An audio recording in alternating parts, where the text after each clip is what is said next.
people's humanity and try and find that. Help them try and find it back.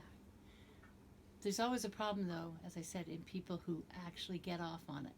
Like in the time of the National Socialist Party, the Nazi Party, there was the hardcore people, but then there was the people who were attracted to it because it gave them an opportunity to bully and hurt other people. There are people who like that sort of thing. And then there's the people who just simply went along. And that has to do with Pluto? Oh, yeah, Pluto. Pluto is, well, specifically, Pluto is in Aquarius right now. Heading into Aquarius in the next few years, you're getting the first effects of it. And it's got a ways to go before it evens itself out. And people who want to survive it, don't come out swinging, just calmly and clearly speak up for what you believe in and pick your battles and pick your timing and try to support anyone who is willing to listen to all points of view. Because the people who only want their point of view promoted, those are not the good guys. Bullies are never the good guys. From elementary school on up. Well, from your own home on up. Bullying parents are not good parents.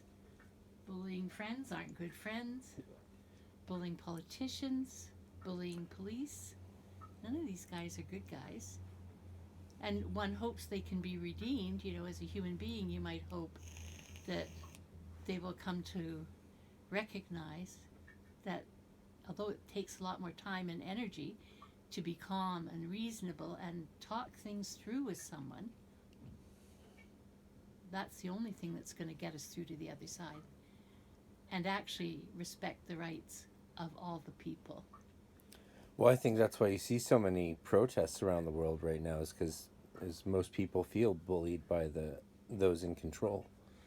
I don't know for sure because I don't know enough about it.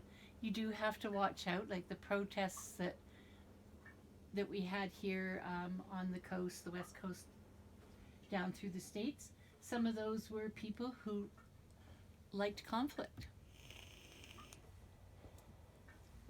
That's why they're protesting, not because they actually care about the cause, but because they really like protesting. And so it's always a problem when you get some big scene, big dramatic scene. I'm not sure exactly how you see this as being a recurrence of what you saw in was it the 40s or the 20s? I You didn't said see it. no, yeah, but it, you reduce it to its common denominator, which is bullying and persecution. Both those are elements in the cancel culture right now. They're bullying people they don't agree with, and they're trying to destroy their lives, and they're proud of it. I got to admit, I'm kind of shocked to hear you say all this. Okay, well, I didn't know this is actually what you thought, but we don't always actually know what each other thinks. We assume a little too much, and then we did this with something else recently. We were like, "Oh, you agree on that?" Yeah. Oh, and we didn't know. It's been a while, and we just never realized that we actually agreed on a major point. So that's sort of interesting. I'm curious how you see this still playing out in this Pluto transit into the Aquarian age.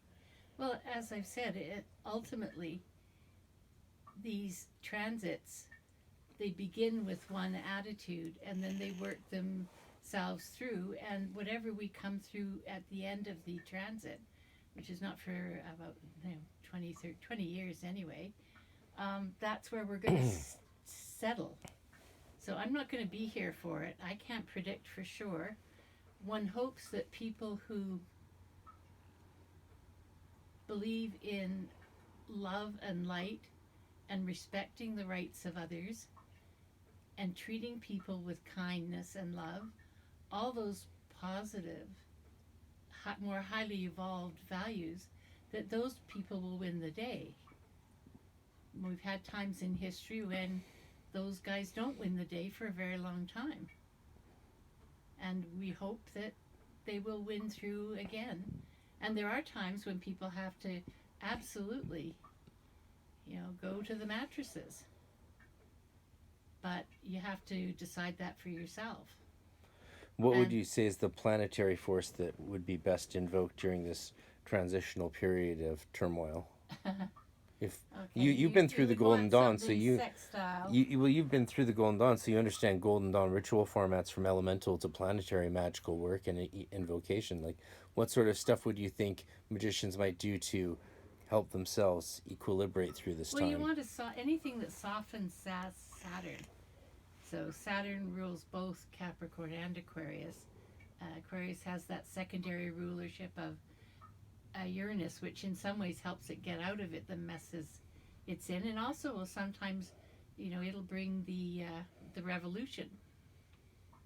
We've seen that happen in the Golden Dawn, where the old order gets overthrown, and the institution sometimes survives and sometimes doesn't.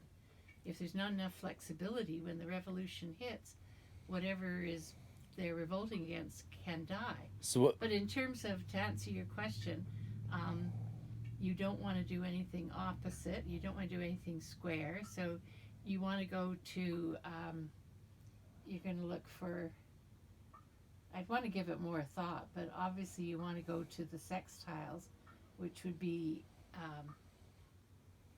you'd want to go to it, no, trine would be another air, and fire would be sextile. So you'd want some combination of the signs that are trine and sextile. So Libra and Aquarius, and Libra is good because it brings in Venus. No, sorry, Libra and Gemini. Gemini brings in Mercury, which is reason, and then the sextile signs are the fire signs. So you invoke the trines, so the air signs, and invoke the fire signs. You want to watch the fire because you don't want it to get too hot. So I don't think you want Aries. I think you want, no, you don't want, certainly not Leo, of course, because that's opposite. Sag. So Libra, Gemini, Sag would be the three things to invoke to try and soften it up. So you could invoke those archangels, for example, in the paths to guide and protect you these years. Yeah. Huh. Cool. Thank you. Welcome. Happy birthday. Yes, happy birthday to me. Thank you Yes. so much. Where's my controller? Did you want to watch something, or should I just